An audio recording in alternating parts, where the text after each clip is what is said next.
Okay, so we want to learn a little bit about factoring, but what I want to do is I want to convince you that maybe factoring is a useful idea before we do anything else. So let's just say we have some situation where we have x times y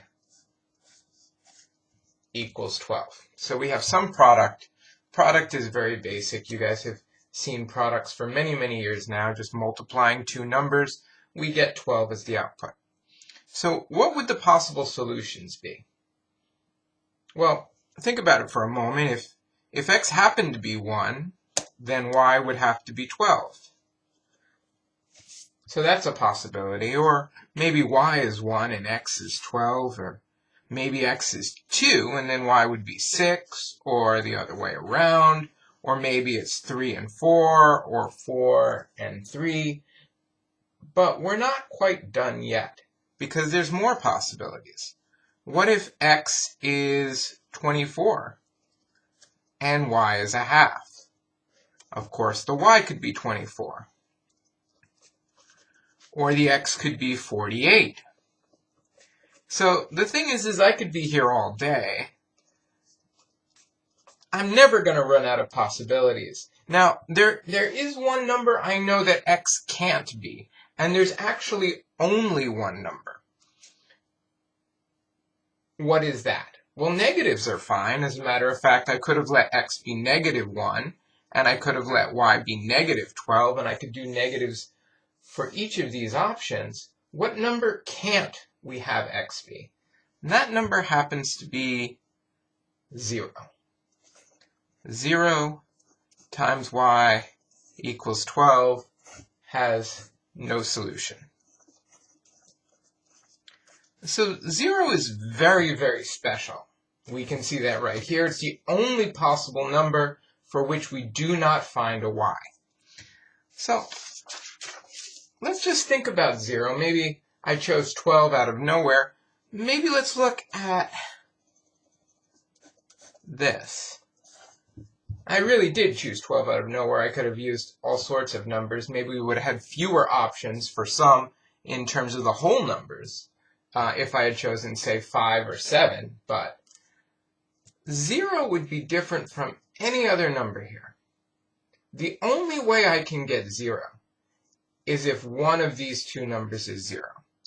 If x is positive and y is positive, I'm going to get a positive number. And if x and y are both negative, I would also get a positive number. If one is positive and one is negative, I'd get a negative number. So the only situation which would give me 0 is if one of these numbers is neither positive nor negative. One of these numbers must be 0.